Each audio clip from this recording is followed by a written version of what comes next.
Hello, and welcome to another deck tech. This time, the deck I'm playing is the Naya Midrange deck that won the SCG Open in Baltimore at the beginning of December.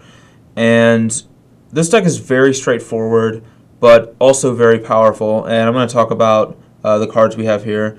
As for the mana base, pretty straightforward. We have 4 Temple Gardens. We won't get Stomping Grounds until Gate Crash comes out, so we're stuck with just Temple Garden at this point. And because of that, we have to play Farseek instead of Arbor Elf to go with Avacyn's Pilgrim. Arbor Elf would be better in this kind of deck, but sadly, the mana base doesn't really support it, so we're stuck with Farseek. But the main thing about the mana base is just the 2 Kessig Wolf runs.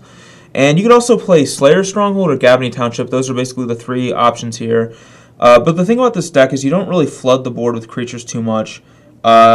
You just play kind of big creature threats, and you want the Wolf Run to be able to send them in for a lot of points of damage.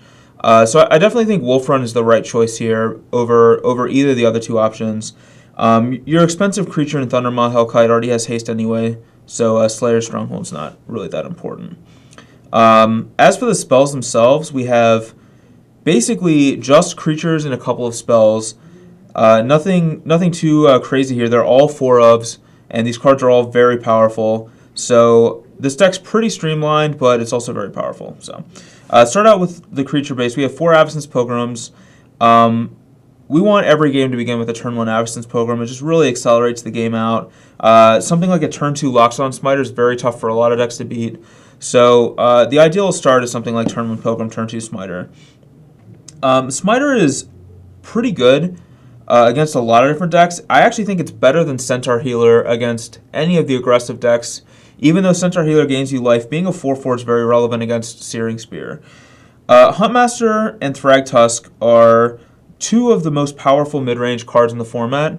The best thing about these 2 cards is they both play offense and defense very well, especially with cards like Kessig Wolf Run. And they also synergize with Restoration Angel extremely well. And so just the Restoration Angel Huntmaster Thragtusk core is just an extremely powerful shell that is going to be backbreaking against any kind of aggressive deck. It's not nearly as impressive against control decks or any kind of ramp deck, but it's very good against the aggressive decks. And then Thundermaw Hellkite is very good against the control decks. Just basically a hasted Lava Axe that they have to kill.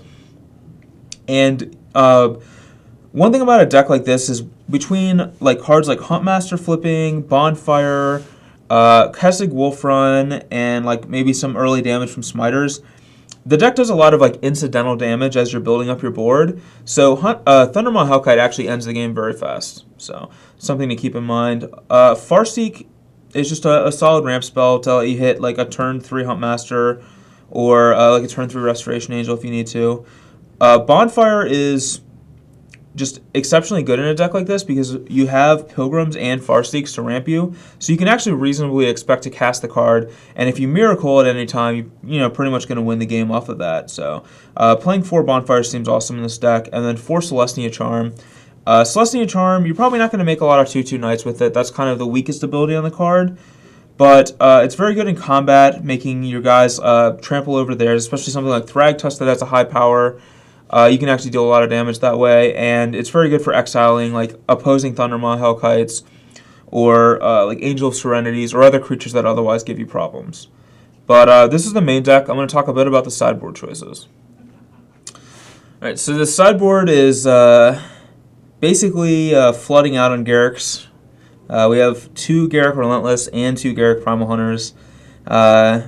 Just all up in the Garruk camp here, and they both do different things, and they're both very good. I like Primal Hunter a little bit more in Standard right now. I'd probably err on the side of Primal Hunter.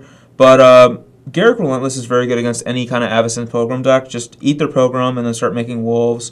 You can stack the Wolves to get like big spells and stuff. So Relentless does something unique. Primal Hunter is just a beast. Like, that guy is so dominant right now. I think he is the best Planeswalker in Standard.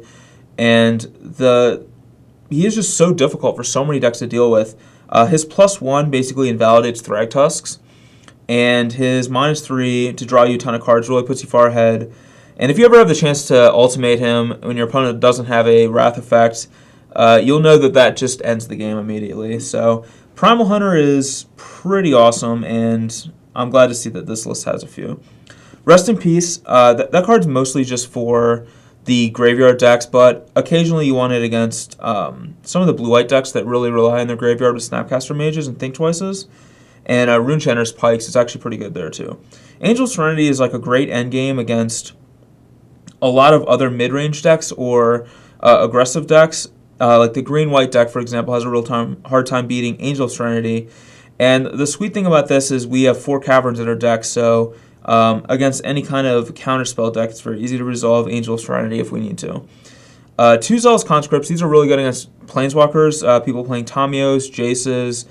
Stealing their Tamio and ultimating it is just an amazing feeling. And then 4 Pillar of Flame is primarily for zombies.